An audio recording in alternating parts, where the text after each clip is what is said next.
¿Están locos los venezolanos? Esa es la pregunta que se hacían los corresponsales de la BBC, con sus impermeables impecables y sus rostros pálidos, mientras las imágenes de la tragedia le daban la vuelta al mundo. ¿Han perdido la razón? ¿Cómo es posible que un pueblo, después de que el cielo se les cayera encima y la montaña literalmente se derritiera sobre sus casas, pueda sonreír al día siguiente? ¿Cómo pueden abrir sus puertas, todavía goteando lodo rojizo, y decirse unos a otros con una calma desconcertante: tremendo palo de agua el de anoche, no, mi pana? Esta escena, repetida en cada rincón donde el deslave había dejado su cicatriz, dejó al mundo perplejo. Las televisoras internacionales mostraban imágenes apocalípticas: techos de zinc flotando como hojas en un río de barro, avenidas enteras borradas del mapa, semáforos y postes de luz tragados por una sopa espesa y violenta. Y sin embargo, en medio de ese caos, la cámara captaba a un hombre compartiendo su última arepa con un vecino, a una mujer ofreciendo un café caliente a un rescatista desconocido, a un grupo de jóvenes que, con el lodo hasta la cintura, cantaban para darse ánimos mientras paleaban los escombros. No había lamentos desgarrados, no había ira contra los cielos. Había una aceptación casi mística, una hermandad forjada en el desastre. Aquí, en Venezuela, la gente parecía entender algo que el resto del mundo había olvidado: la naturaleza no es un enemigo al que se deba vencer, sino una prueba del destino, un crisol que templa el espíritu de los guerreros. Para entender esta aparente locura, hay que entender la tierra que pisan. Venezuela no es simplemente un país lluvioso, es un escenario donde el drama del agua alcanza proporciones bíblicas. Los meteorólogos de Zúrich y Tokio miraban sus monitores con incredulidad. Los datos que llegaban desde la cordillera de la costa venezolana desafiaban la lógica. Cuando aquí llueve, no cae agua, se desploman los océanos. El recuerdo de la tragedia de Vargas en 1999 o el más reciente desastre de las tejerías no son solo estadísticas en un informe de la ONU, son fantasmas que habitan en la memoria colectiva, un recordatorio constante de lo que sucede cuando el cielo decide abrirse. Hablamos de cifras que harían palidecer a cualquier monzón asiático. Cantidades de agua que, en cualquier otra parte del mundo, obligarían a evacuaciones masivas y declararían zonas inhabitables por décadas. Pero esto es Venezuela. Aquí, el contraste entre la furia geológica y la calma humana es un espectáculo en sí mismo. Las vías de tren, cubiertas por una capa de sedimento, son despejadas por cuadrillas de hombres que trabajan día y noche, y en cuestión de horas, vuelven a operar con una puntualidad casi suiza. Las carreteras, convertidas en ríos de barro, son reconquistadas centímetro a centímetro. La gente vive, trabaja y ama en un lugar donde el propio suelo puede convertirse en un enemigo mortal de la noche a la mañana. Este espíritu de convivencia con la tragedia es la verdadera joya de la corona de la sabiduría venezolana. El deslave es una prueba, sí. A veces te arranca el techo, te bloquea el camino, te paraliza la vida. Pero el venezolano no ve el alud como un adversario. Han pasado siglos aprendiendo a coexistir con él. Han modificado la inclinación de sus techos, han aprendido a leer los susurros del río, han tejido redes de solidaridad que se activan con la primera gota de lluvia. En sus gestos hay un profundo respeto por la naturaleza y una conciencia inquebrantable de que son parte de ella, no sus dueños. Y saben que cuando llegue la sequía, esa misma agua que hoy destruye será el agua que bendecirá la tierra, que nutrirá los campos, que llenará los embalses. En la humedad que trae la muerte, también germina la vida. Esta es la belleza de la temporada de lluvias venezolana, una lección de fortaleza y sabiduría que ha moldeado el alma de una nación. En el silencio fangoso que sigue a la catástrofe, el calor humano brilla con más intensidad. La ferocidad de estas lluvias supera la imaginación del mundo. Para ponerlo en perspectiva, recordemos la tragedia de Vargas. En diciembre de 1999, en apenas unos días, cayeron sobre las laderas del Ávila precipitaciones equivalentes a las de todo un año. No fue una lluvia, fue un diluvio vertical que saturó la montaña hasta hacerla vomitar rocas del tamaño de autobuses, árboles arrancados de raíz y un torrente de lodo que lo arrasó todo a su paso. Pueblos enteros desaparecieron en cuestión de horas. Los expertos internacionales lo llamaron un evento de 10.000 años, una anomalía estadística. Pero para los venezolanos, es una posibilidad latente cada vez que el cielo se tiñe de gris.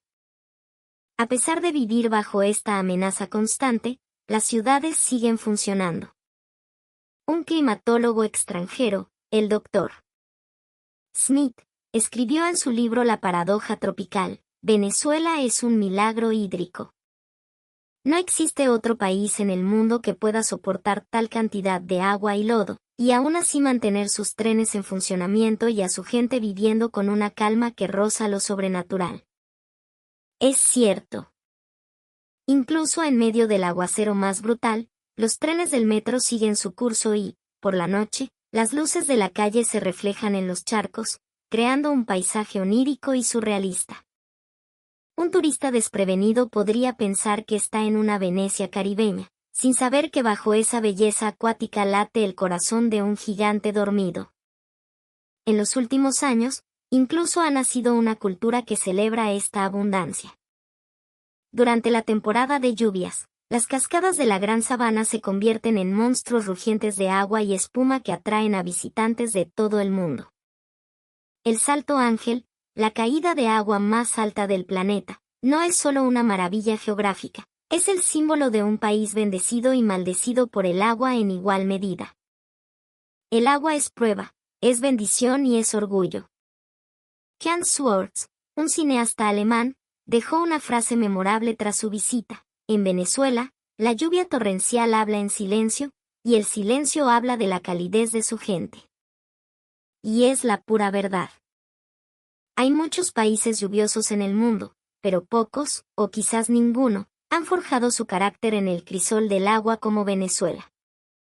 El agua que pone a prueba durante el invierno se convierte en la salvación durante la sequía.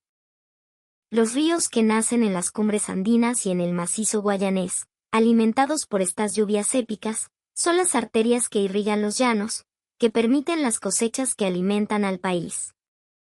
El ron venezolano, famoso en el mundo entero, no sería lo que es sin esa agua pura de manantial, filtrada por la montaña. El cacao, ese oro negro, necesita de esta humedad para desarrollar su complejidad. La lluvia no es un enemigo, es la madre pródiga y terrible que da y quita la vida. Pero fue en una noche de febrero de 2018 cuando el mundo pudo ver esta verdad en carne propia. Una vaguada sin precedentes azotó la región central, descargando una cantidad de lluvia que rompió todos los récords. La autopista Caracas-La Guaira, esa serpiente de asfalto que se aferra a las faldas del Ávila, quedó sepultada bajo toneladas de lodo y rocas.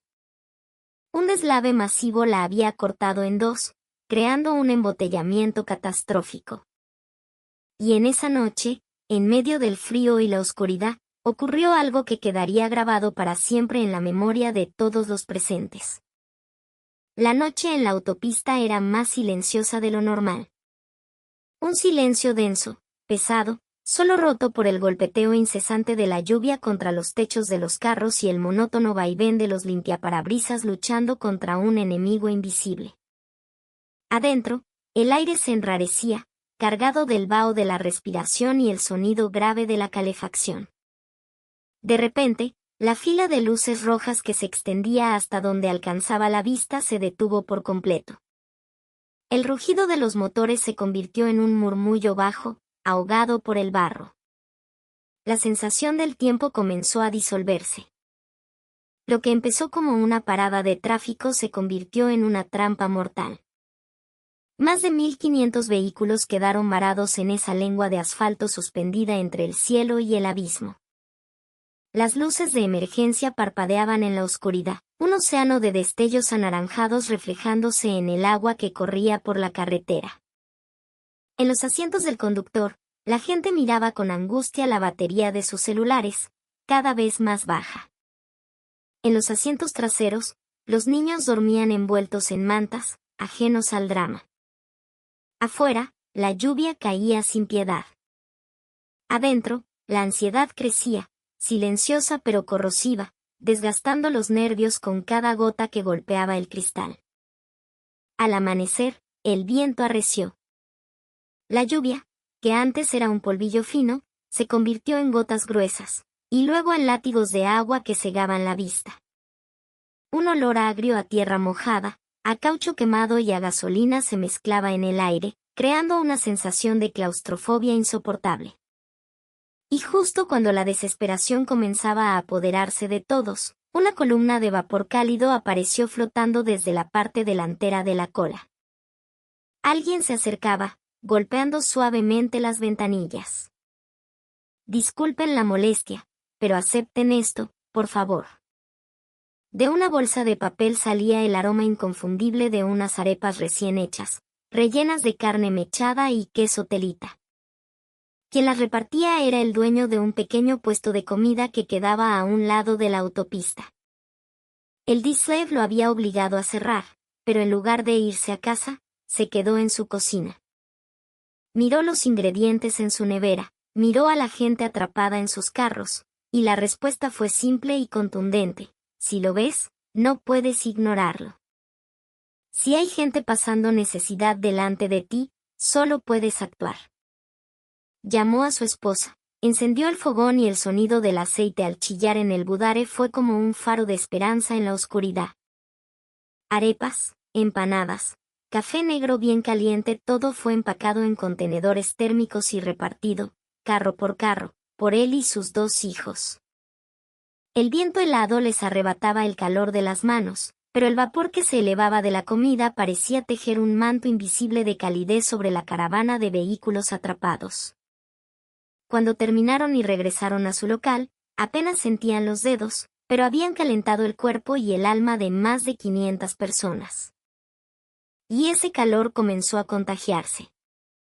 De repente, en medio del mar de luces de emergencia, las compuertas de 2 camiones se abrieron de par en par. Eran de una conocida empresa de pan. Los 18 choferes, comunicándose por radio, habían tomado una decisión. «Pampa, todo el mundo», gritó uno de ellos. Y las cestas de pan campesino y pan de sándwich comenzaron a pasar de mano en mano. «¿Pero cuánto es?», preguntaba la gente, buscando sus billeteras. «Nada, mi pana». «No es nada». «Pa'lante, que en estos momentos es cuando tenemos que ayudarnos». La frase «echar pa'lante» se convirtió en el mantra de la noche. Cerca de allí, un joven mecánico, con una pala en la mano, se acercó a uno de los camioneros. «Chamo, el tubo de escape se te está tapando de barro. Si se llena, se te va a apagar el motor y es peligroso. Vamos a acabar juntos». «Verga, chamo, me salvaste la vida». «Gracias». El joven, con una destreza increíble, despejó el barro, luego le pasó una manta a una familia con un niño pequeño, roció un spray antibao en el parabrisas de un anciano. Nadie preguntó nombres, nadie se presentó. La ayuda era anónima, silenciosa, dirigida únicamente a la necesidad inmediata. En cada rincón de ese desastre, brotaban círculos de bondad. Los comedores populares de las zonas cercanas enviaron sus reservas de pan y leche. Una pequeña bodega puso cajas de agua mineral en la puerta con un cartel escrito a mano: «Si necesita, sírvase».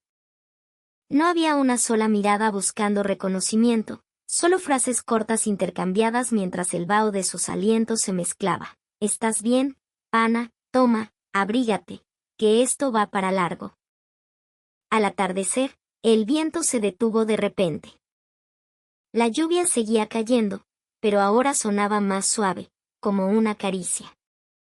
Dentro de los carros, los niños dormían, y los adultos, con los cuerpos reclinados en los asientos, cerraron los ojos por un momento.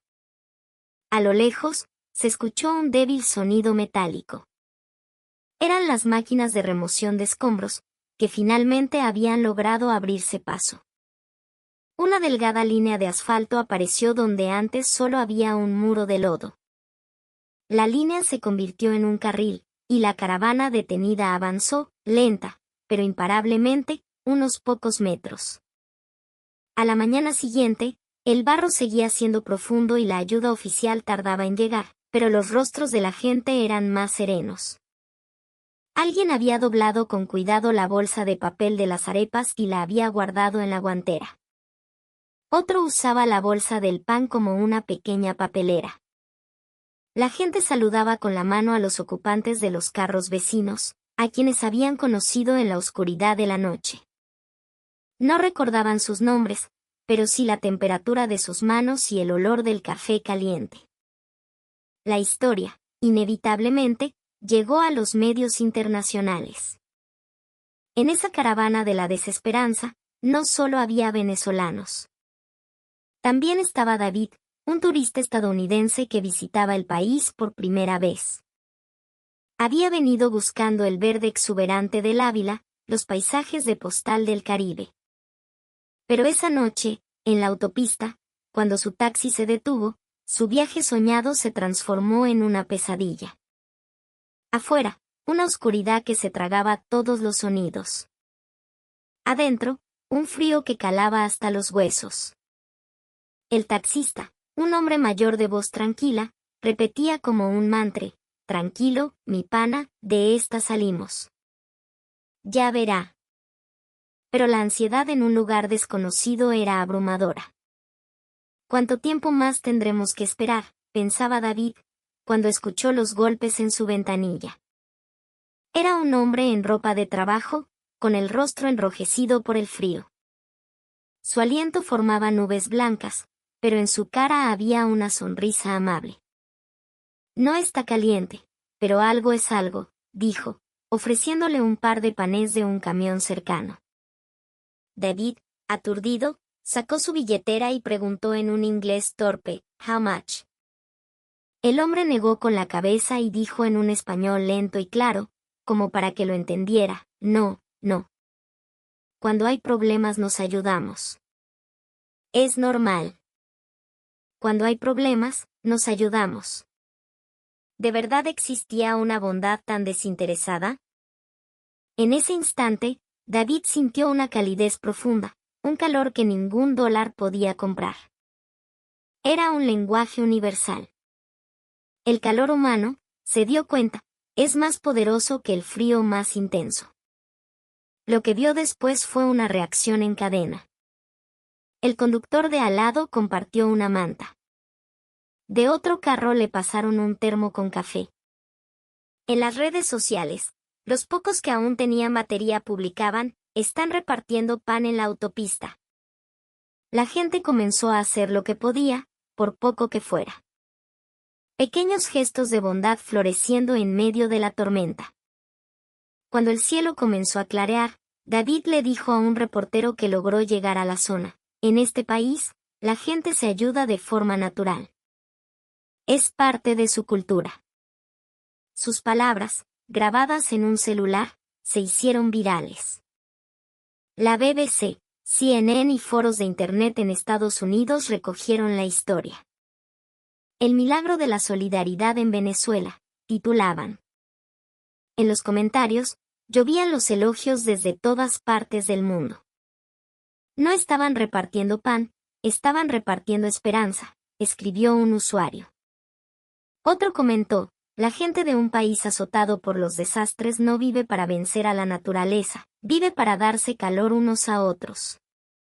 David, a su regreso, resumió su experiencia: «En Venezuela aprendí que la compasión no necesita explicación ni recompensa. Aunque no hables el mismo idioma, las almas se entienden». Esa noche fue la prueba. La lluvia no solo trae desastres, saca a la luz el tesoro mejor guardado en el corazón de un pueblo. Esta forma de vida tiene un nombre, una tradición que se remonta a los tiempos en que las comunidades se unían para sobrevivir. Se llama la mano vuelta. Originalmente era la costumbre de ayudarse mutuamente en las labores del campo, como la siembra o la cosecha, sin esperar un pago.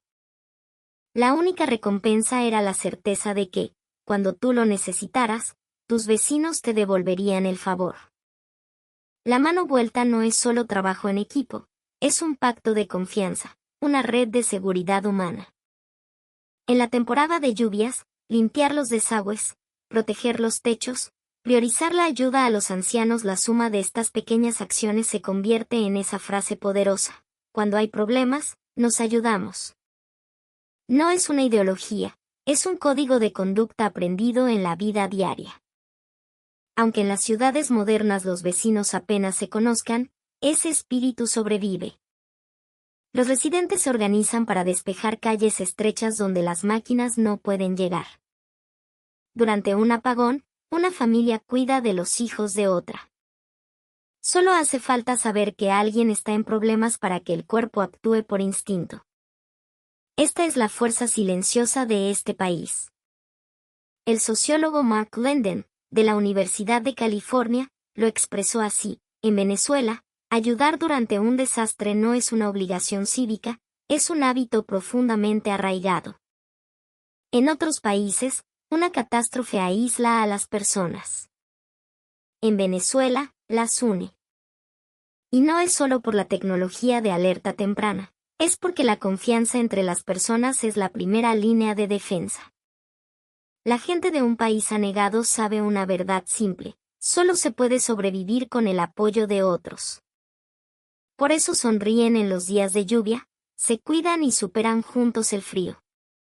La fortaleza del venezolano no es la capacidad de resistir, sino la de no permitir que se apague la llama de la compasión. Así que volvemos a la pregunta inicial. ¿Están locos los venezolanos? Quizás el resto del mundo es el que ha olvidado algo esencial. Que en medio de la prueba es cuando el ser humano se vuelve más tierno. En esa noche helada en la autopista, incontables actos de bondad brillaron más que la tormenta, más que el frío.